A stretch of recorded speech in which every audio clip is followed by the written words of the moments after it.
আচ্ছা শোন, আজকে ইভিনিং এ তুই কি করছিস? আমি নিকি সবাই মিলে ম্যারিয়েট যাচ্ছি, যাবি? আজকে ছেড়ে দে, ওই ঠাম্মার আবার শরীর খারাপ। ওই বসকে বলে বেরিয়ে যাচ্ছি। আচ্ছা তাহলে আমায় রাতে কল করিস। হ্যাঁ, ঠিক আছে। ঠিক আসি। আছে, টাটা। ও এই শাওন, কালকে হবে? কালকে তো দিদির রিসেপশনের পার্টিটা আছে না ইভিনিং এ, তুই আসছিস তো? পরশু? জুম্বা ক্লাস আছে আমার। কি হয়েছে বলতো, ভুলে যাচ্ছিস কেন সবকিছু? আচ্ছা ঠিক আছে, উইল সর্ট ইট আউট। আচ্ছা ওকে, সি বাই। বাই।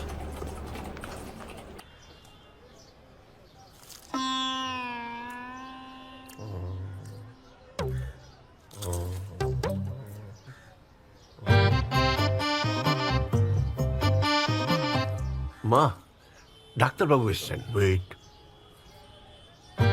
মাসিমা বলুন তো আমি কে?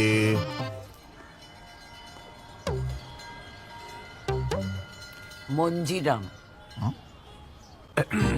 মঞ্জিরাম? সেটা আবার কি? মঞ্জিরাম মানে মার হয় কি, মানে মানে কিছু মনে করবেন না, মানে আমরা যখন বেলেঘাটা থাকতাম না, যে স্ত্রী করতো তারই নাম মঞ্জিরা। মানে মার পুরোনো দিনের কথা সব মনে পড়ে, কিন্তু আজকের কথা মা মনে রাখতে পারে না। স্মৃতি বিভ্রম। এই বয়সী মানুষদের এটা হয়, এরা অতীত মনে রাখে, বর্তমান মনে রাখে না। ও সোডিয়াম পটাশিয়ামটা করিয়ে নিন। ঠিক আছে। এই বয়সে আর বেশি নাড়াচড়া করার চেষ্টা করবেন না, যতদিন থাকেন আর কি। মাসিমা বোধহয় কিছু বলতে চাইছেন। মাসিমা কিছু বলবেন? চিলি সস আছে? না, চিলি সস নেই মা, নেই। তুমি এমনি খাও মা। স্যার, ও স্যার, কে? আপনার বাবা গাছের ঠিক কোন ডালটায় বসেছিলেন?